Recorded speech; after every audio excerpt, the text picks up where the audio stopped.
گہرے نیلے سمندر کے اندر، جہاں روشنی پانی کی لہروں میں رقص کرتی ہے، وہاں رہتی تھی ایک خوبصورت اور نیک دل جل پری جس کا نام تھا نائلورا۔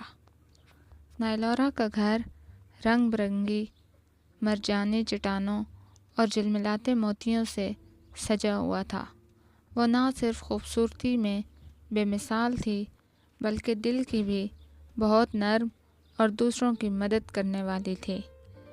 ایک دن سمندر کے بیچ ایک بہت بڑا حادثہ ہوا۔ سمندر کا جادوئی موتی جو سمندری بادشاہت کو طاقت دیتا تھا، اچانک غائب ہو گیا۔ یہ موتی سمندر کے پانی کو صاف رکھتا تھا، مچھلیوں کی حفاظت کرتا اور جل پریوں کی دنیا کو روشن رکھتا تھا۔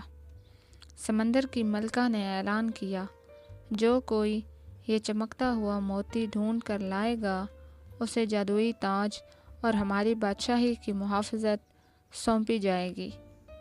سب جل پریاں خوفزدہ ہو گئیں، لیکن نائلورا نے ہمت کی اور اکیلے ہی سفر پر نکل پڑی۔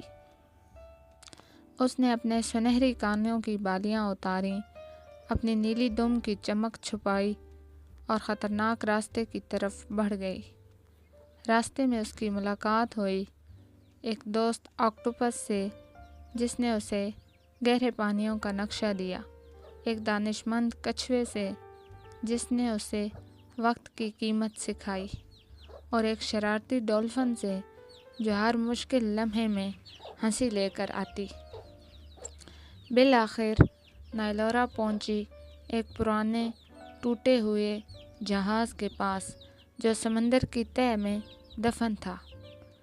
وہاں موتی ایک سمندری چڑیل کے قبضے میں تھا۔ چڑیل نے کہا، اگر تم موتی چاہتی ہو تو مجھے اپنی آواز دے دو۔ نائلورا نے جواب دیا، میری آواز تو میری پہچان ہے، مگر میں تمہیں ایک کہانی سنا سکتی ہوں۔ نائلورا نے چڑیل کو اپنی زندگی کی کہانی سنائی، محبت، ہمدردی اور دوستی کی کہانی۔ چڑیل کے دل میں ایک نرمی آ گئی۔ اس نے روتے ہوئے کہا، کاش مجھے بھی کوئی ایسی کہانی سناتا، لے لو اپنا موتی۔ نائلورا نے موتی لیا اور سمندر واپس آئی۔ ملکہ نے خوشی سے اسے گلے لگا لیا اور کہا، نائلورا، تم نے بہادری، سمجھداری اور نرمی سے جو کام کر دکھایا ہے جو کوئی نہیں کر سکتا۔ نائلورا کو جادوئی تاج پہنایا گیا اور وہ اپنی بنی سمندر کی محافظ جل پری۔ اس کہانی سے ہمیں یہ سبق ملتا ہے کہ سچی طاقت ہمدردی، سمجھداری اور کہانی سنانے کی خوبصورتی میں چھپی ہوتی ہے۔ اگر کہانی پسند آئی ہو تو ہمارے چینل کو سبسکرائب کریں اور اسی طرح کی مزید اخلاقی، جادوئی اور لوک کہانیاں دیکھنے اور سننے کے لیے بیل آئیکن دبائیں۔